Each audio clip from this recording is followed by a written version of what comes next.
Колумда турган кызыл китепти көрдүңүздөрбү? Бардык документтери так таза болгон 4 сотук жер аянты ВОЗ 2ден шашылыш түрдө сатууга чыкты туугандар.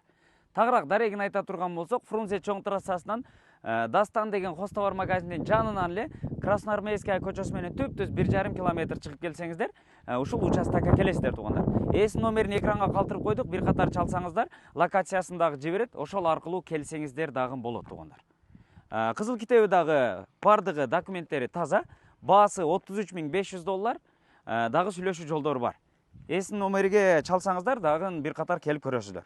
Мынакей кызыл китеби дагы жеке турак жай куруу жер тилкеси деп турат. Эгерде бул жерди алып кала турган болсоңуздар, өзүңүздөр каалаган эңсеген үйдү, особнякты салсаңыздар болот. Күнгөй бет жайгашкан участок. Үйдү күнгөй бет кылып салсаңыздар болот экен. Азыркы учурда бул жерде көчөсү дагы 10 метр аралык калтырылган, анан свет дагы тартылып келинген туугандар, анан скважинадан жер астынан таза суу 25-30 метрден чыгат экен. Көрдүңүздөр, ушул көчө тарабы 16 метр, бул жак тарабы болсо 25 метр болгон, ушул туура 4 чарчы формадагы 4 сотук жер аянты туугандар.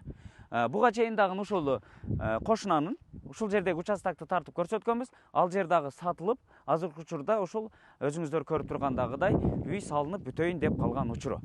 Эгерде бул жерди алсаңыздар, сиздер дагы күздүн кыштын суугу түшкөнчө өзүңүздөр каалаган үйдү, особнякты салып алсаңыздар болот туугандар. Бул жер негизинен абасы таза, салкын жай. Бул тарабын көрдүңүздөр, тоого деле жакын. Анан тетиги ошол темир жолду көрдүңүздөрбү? Ошол темир жол дагы бул тарабынан жанагы Лев Толстой көчөсүнүн уландысы болуп, бул тарабы Сосновкага чейин чоң трасса болот деген имиштер дагы бар. Ушундай туугандар, баасын уктуңуздар, туура 4 чарчы формадагы пустой жер участкасы шашылыш түрдө $33,500 кеми бар деп сатууга чыкты.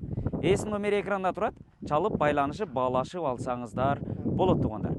Анан ушундай пустой жер участкасын издеген дос тууган тааныштар болсо, группаларга ушул видеону бөлүшүп коюңуздар туугандар. Сиздер менен тез кабар болду. Жакшы ой пикириңиздерди калтырып, лайктан басып, видеону бөлүшкөндү унутпаңыздар.